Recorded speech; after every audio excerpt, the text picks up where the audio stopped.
Hindol Sengupta. I have a special guest today. Ram Divedi is co-founder of a car company called Pravaig. It's one of the few companies making EVs, electric vehicles in India. He's part Indian, part French. He joins me today from Paris. I invited Ram to come and talk to me because of one clear reason. He really understands his entire EV space. He understands what's happening with EVs in India, what's happening with EVs in China, and of course, what's happening in the European Union and in America. China has taken an overwhelming dominance, some would say, in the EV space. And I wanted somebody to really explain the entire ecosystem to us. And Ram is the best person. Ram, thanks very much for your time. Thank you. Thank you. Ram, talk to me a little bit about this Chinese dominance in EVs. Can anything counter this dominance? Can this be countered? What are the strategies or what are the policies that are required to, in a sense, counter Chinese dominance in EVs? So if you look at the EV revolution, EV is a very old technology. In fact, it's more than 100 years old.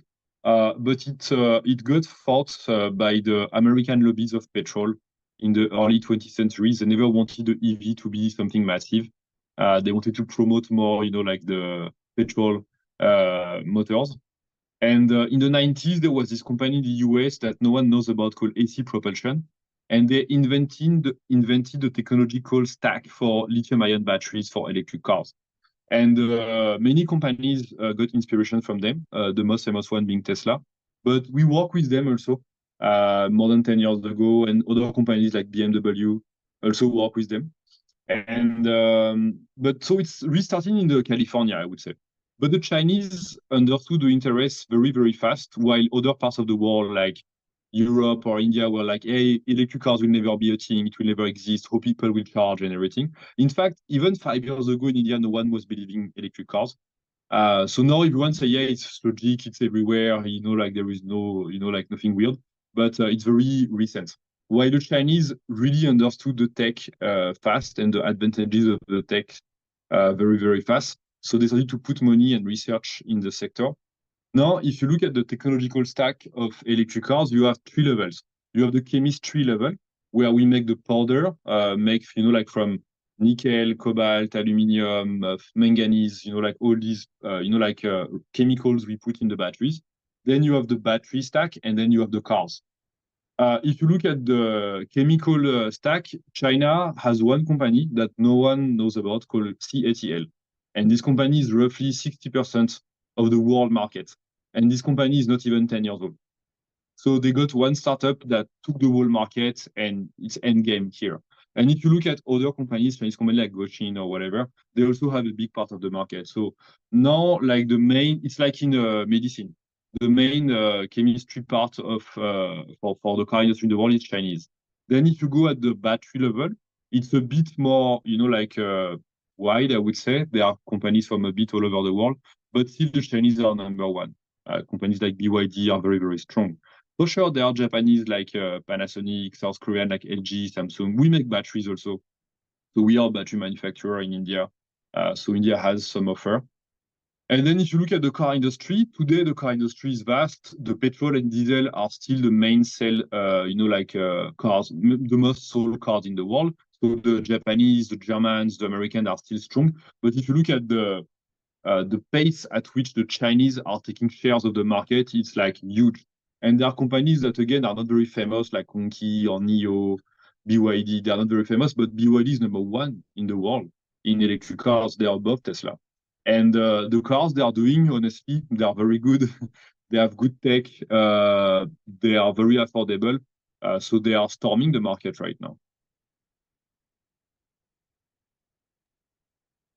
Ram, talk to us a little bit about what happened in America. America 10 years ago, 5 years ago, everybody thought America was going to be the leading player in this, right? They had Tesla, they had Elon Musk putting in all his sort of genius into this. But the Chinese, as you said, took a real leap of faith into this industry and, made it their own. how did this happen? Why did the Americans fail? Also, your frame is shaking a little, Ram. So, keep your Sorry, phone I or have an whatever AI in device my tablet that basically absolutely start stable. to try. I won't move, and it Yes, won't track my absolutely. head. That's the Thank only you. reason. It's shaking a bit like the EV market, Sorry. shaken Yeah. by China.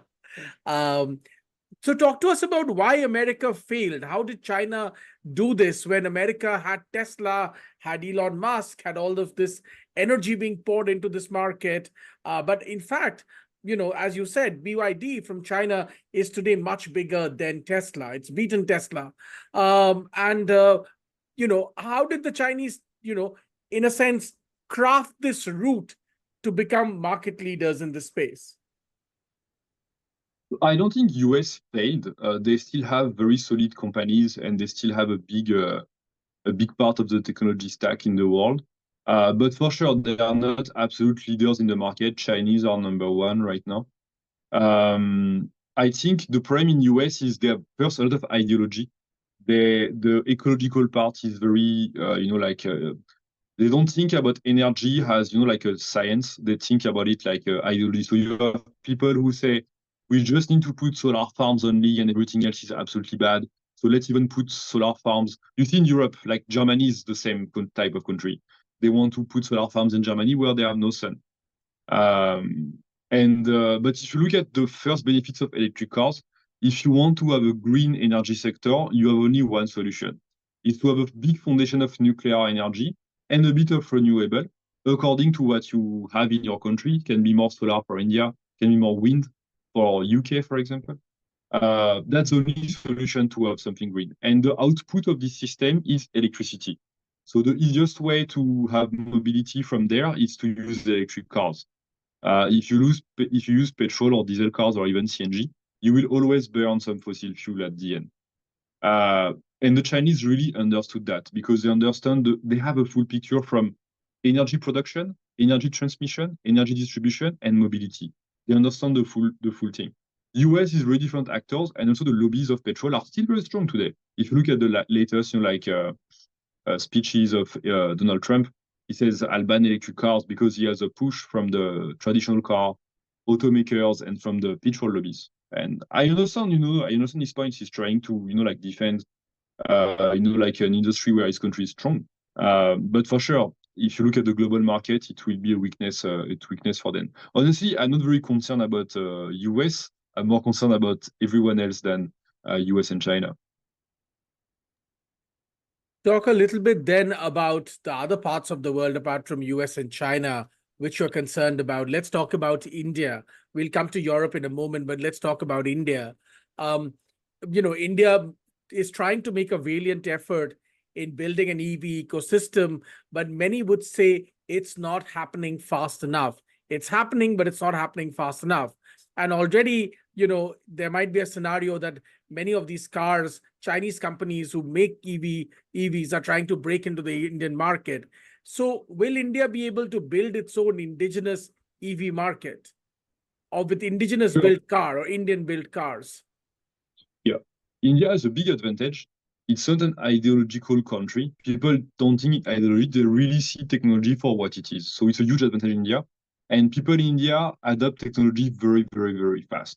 If you look at the 4G revolution, even in I come from East Uttar Pradesh, even there you go in the smallest village, people use 4G, I mean, just 1 year, people adopt technology very, very fast. Indian people are very tech savvy. They understand tech very well and the advantage and the problems of every piece of tech.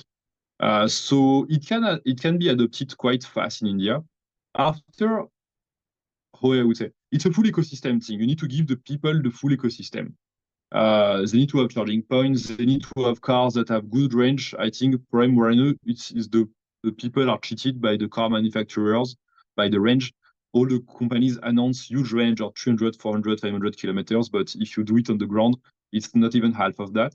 So it creates a very bad feeling. And as a car manufacturer, I think it really damages our reputation. The few brands who do that.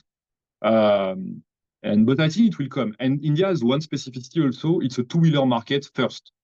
And the two-wheelers are there. If you look at India, they're like, I was saying that I'm maybe the only pure player of car electric cars manufactured in India. But if you look at the two-wheeler and three-wheeler segment, there are so many players, and they are great. They are awesome. So now, if you want to buy an e-scooty, you have so many options. The price every year are reducing. The car also, the price is reducing. So I think people will understand the benefit from the two-wheeler segment, and then they will jump to the four-wheelers. Just the only thing that will change is they will get a plug for their house, and the cars will have a big enough range that you won't have this range anxiety, and it will come. I have no doubt for India. But when it does come, Ram, when people shift from the big two-wheeler EV ecosystem to wanting tens and thousands and millions of EV cars in India, who will service that demand? Do you think that demand, in a sense, will almost certainly or inevitably, if not certainly, almost inevitably, be serviced by Chinese companies? Yeah, that's the problem. That's who will provide these cars. So right now, the most EV, I mean, the four-wheeler segment, it's a car from Tata, and it's a good car. But yeah, the offer we have from Indian companies is quite small. It's coming up. Now it's the government to decide if they want to put tariffs on foreign brands or not.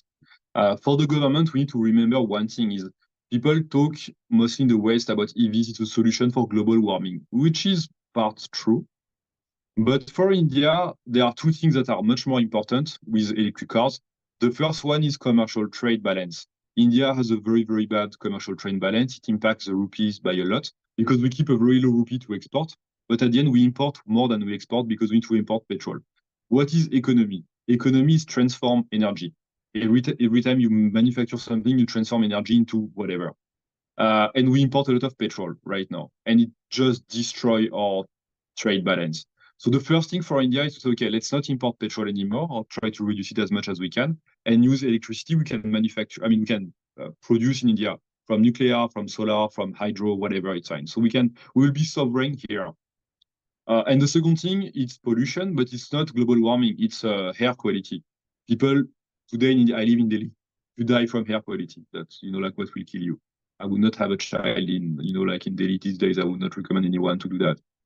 Because it's just horrible. And the electric cars are not the only solution, but at least for the mobility segment, there is no particles in electric cars. So that's more important. So there will be a push from the government of India, at least for these two reasons.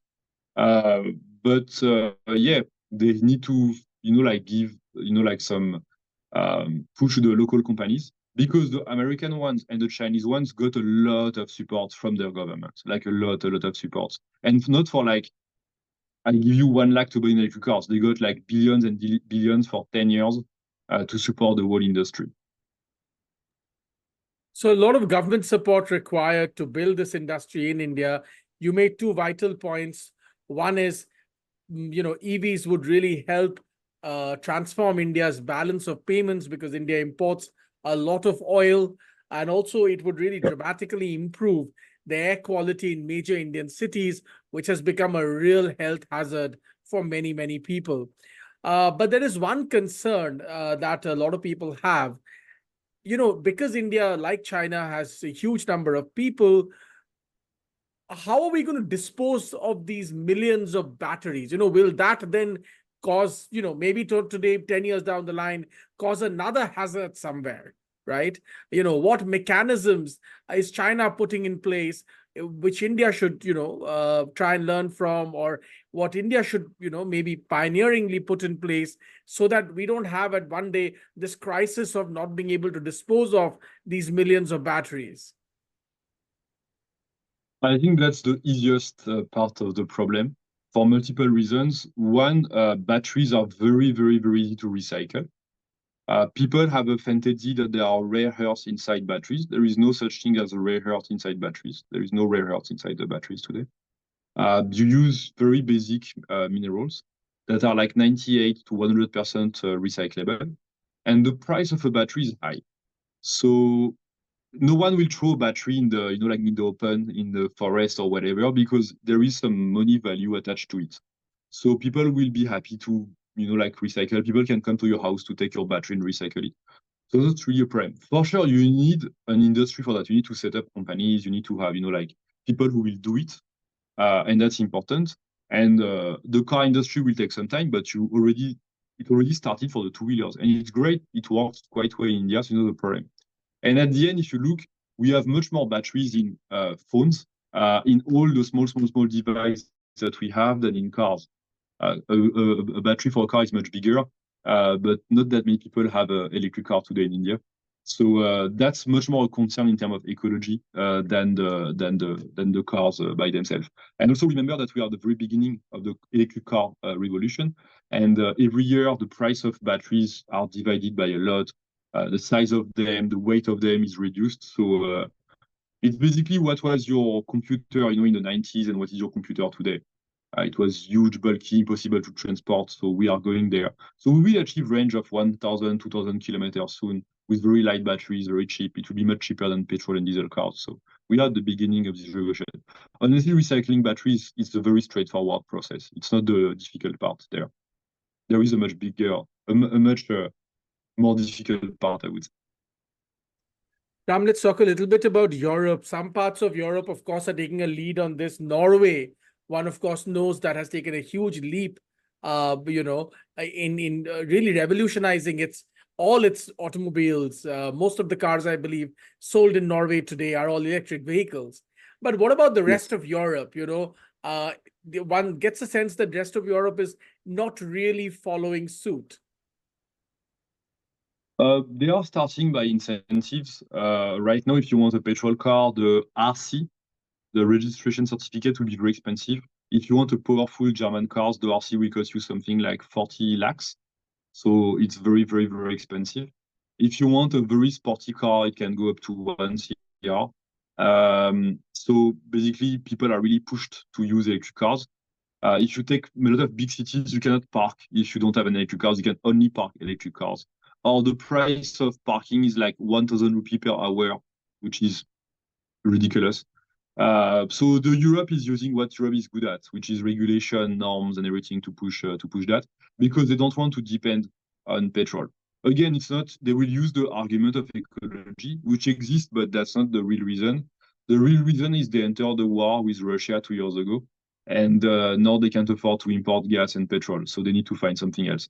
The problem of Europe is they did a lot of horrible choices in terms of energy production. They had a fantastic nuclear foundation for energy production, and for ideological reasons, they are moving from it and going back to coal and renewable energy that don't work in their geographies. So they will have a hard time there. But yeah, Europe will come quite fast. Finally, At Ram, the end, also, yeah, go on, sorry. please. Remember also that if you look at the car manufacturers, it's what is their roadmap in the next 7 years. In 7 years, they won't propose much. I mean, they will only propose electric cars. Fascinating. Ram, finally, talk to me a little bit about what more India could be doing to, in a sense, catch up with China in this EV race. What more? What kind of new policies? What kind of new social awareness campaigns? What could India do to really hurtle down this road faster than it is at the moment? I think India needs to have a holistic approach on mobility. I will say something against my industry. If I was talking just my business, I would say give us a lot of money, do subsidies for all the startups in two-wheelers, three-wheelers, four-wheelers, whatever, make grants, and we don't pay taxes. I would be very happy with that. Honestly, that would be like my answer for my company. And it's always good to have support from government, because not because I want to use taxpayer money, but because that's what helped the Chinese and the Americans. But let's be honest, and let's have a holistic approach on mobility, because we talk about mobility, not electric cars. At the end, electric cars still have a lot of problems that are the same problem as petrol and diesel cars. They are like 1.5 to 2 tons vehicles, used mostly by one person, and 95% of the time they are unused. They are just sitting in the parking lot. I'm in Paris right now. My car is somewhere in Delhi in a parking, doing absolutely nothing right now for 2 weeks. So the main push of the government always needs to remain public transportation. That's the best way to address mobility. In India today, people say, oh, there are a lot of traffic jams, but how many Indians have a car? It's a very, very small fraction of the population. And the GDP of India is booming, which is fantastic. India has a insanely good economy. So people wants to have access to these cars. But imagine the roads of India with 20, 30, 40 times more cars. We can't afford that. So the main solution is to have, like public transportation. If you go to a place like Singapore, ministers take the metro because it's very good. And the first infrastructure we never had in India, it's something that we don't have, is sidewalks. We don't have sidewalks in India. You cannot go from point A to point B anywhere in India by just walking. Very, very, very few places. In Delhi, maybe in Lutyens Delhi a bit you can, but I live in South Delhi. You cannot go from a point to another point by walking. It's just impossible. And for sure, metros, tramways, buses, everything has to be the first priority.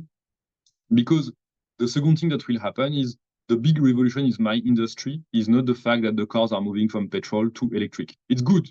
It's something that has a lot of impact. You need to do a lot of tech for that. It will change a lot of things, but it's far to be the biggest revolution. The biggest revolution is AI. AI will make the car self-driven. So when all the cars will be self-driven, and we can debate if it will come in 5 years, 10 years, 20 years, that's not really a problem. It will happen at one point. And India will come as fast as the other because when you have level 5 AI, it works anywhere in the world. It doesn't really depend on the traffic on your roads. Then we will have a lot of questions to have ourselves because the cars will become, like public transportation. So how you will manage that? Who will manage the AI? Will it be from governments? Will it be from car companies, from AI companies, from semiconductors companies? We don't know. And we discussed, and I really like your questions about what's the role of China and US in terms of car manufacturing. But my question is, what will be the role of US and China for AI? Will they impose their AI on us? Because honestly, in India, we have a strong car automobile sector. It's challenging, but we can catch up easily. But we don't have the big AI, big tech giants of China and US. So will we be able here to, have, self-driven cars in India with Indian technology there? That's a much bigger question, I would say. Fantastic. This was the best kind of interview, Ram, which ended with another big question. So, hopefully when we get some more answers, we'll be able to have another conversation about this with you. You've left us with a lot of very interesting themes, especially what's going to happen when AI comes in and, really the rollout of self-driven cars happens at scale. Where will India be then? That's a very, very big question. We began by talking about AI. We began by talking about EV, I'm sorry. We ended by talking about AI. Thank you very much, Ram Divedi, for your time. Thanks for your time. See you soon. Namaskar.